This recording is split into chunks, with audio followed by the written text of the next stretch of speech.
I sold my future to save the only person who ever believed in me.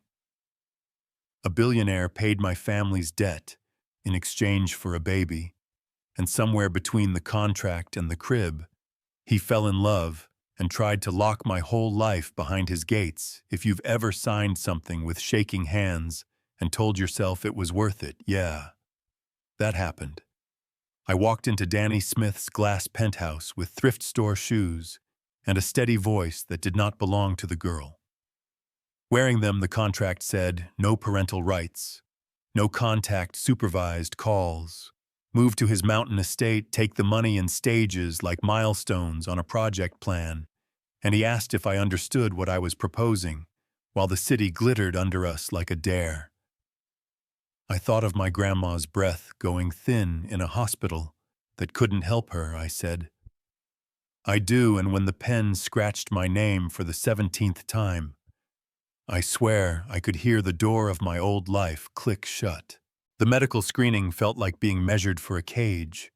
The doctor pushed her glasses up and said, I was a virgin. Danny's jaw didn't move, but the air did. He said the plan was clinical and distant, and now it couldn't be. And at the mountain house where the wind hit the windows like surf, he stood in the doorway and said, last chance, I'll pay for her treatment either way. And I heard a kindness I had no language for yet. I told him I was staying. I will not narrate our privacy for strangers. I'll say it was careful. There was one apology against my hair I pretended not to hear. I cried afterward and still believed I could carry both the baby and my pride. 2 pink lines changed everything, and nothing. We drove back in silence. The city house had a perfect suite and an instruction manual for my body, he said. We will keep appropriate distance, and I tasted the aspirin. In those words, his mother arrived in diamonds, and judgment looked me over like I was a line item, said, paid on delivery with a smile built for charity. Galas.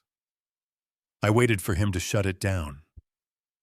He didn't. He guided her away with a son's patience and a CEO's hands. I cried into a pillow that cost more than my rent. The days turned clinical. A nutritionist charted what I swallowed. A driver charted where I went. Nurses charted how I felt. Everyone was polite. Nobody really saw me early. Pain hit at dawn like a rip in the world. I hit the panic button, and Danny was first through the door, hair a mess, eyes stunned. He carried me to the car and drove like the road belonged to him. The hospital lights ate the horizon. There was the word hemorrhage and the word preterm machines and numbers. His hand on my face and a whisper that was more order than prayer, just love, and I did barely. The baby arrived, too small, too quiet. They rushed him away before I could memorize him. I woke later to a body that felt emptied and rearranged. He was sitting there with dried salt on his cheeks, the chart said. Leo, and he asked if I wanted something else, I said. Leo, and the room found its center. Then he told me I might never carry another child, and the truth sat on my chest like a sleeping animal, heavy and real and impossible to move. We brought Leo home with machines and tubing and courage. The house shifted from museum to triage. Danny loved like a man trying to outrun grief, efficient and relentless. He ordered the best of everything twice, and then argued with the pediatrician about decimals. He canceled the night nurse because safety, he controlled because fear, and if you've ever been protected until you can't breathe, you know what I mean. I told myself I could live in his weather until Leo was stable. Then I found the file. I wasn't snooping. Leo crawled into the study and I followed. And there it was, pictures of my grandmother smiling, notes from the facility calling for my presence, and an extra invoice line that translated to, "We're being paid to keep you close." The next folder was legal architecture, with no doors. Custody scenarios, all ending with me outside the gate. I carried the stack in my shaking hands. When he walked in, I said, "Explain." And my voice surprised us both. He stared at the papers and at me and chose the mask. You weren't supposed to see those, I told him. He didn't get to rename a cage as safety and call it love, he said. He fell in love the first night and didn't know how to keep me without losing everything. I said, "You don't get to use that word when you erase my choices." I moved into Leo's room that night and learned the power of silence. I spoke for bottles and appointments, not apologies or explanations downstairs. He broke plates in private and started therapy on Tuesdays. I heard the words abandonment and control float up the stairs like radio static. I told myself I didn't care. His mother came for the final strike with a petition filed under our door. She had statements and photos and the confidence of a woman who has never been told no. I handed Danny the stack without ceremony. He read. He went very still, then he made the calls that end dynasties. By the time the sun fell, his lawyers had folded her case and he had cut her out of the empire his father built when she tried to storm the foyer.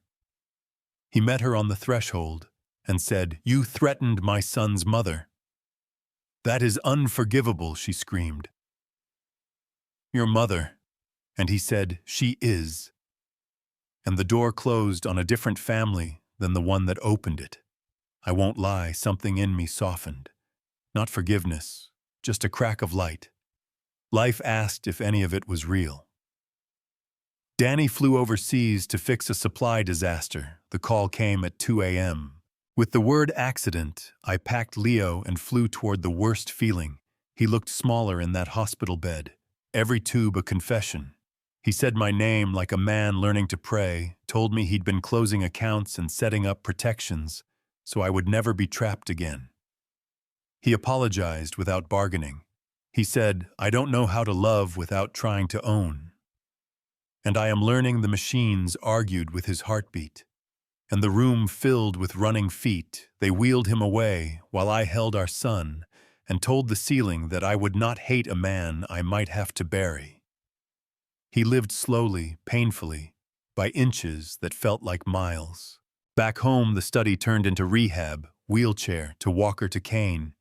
He let people help him without firing them. He painted Leo with hands that shook, and it was terrible and perfect, he read. "Goodnight Moon" in 2 voices, and cried.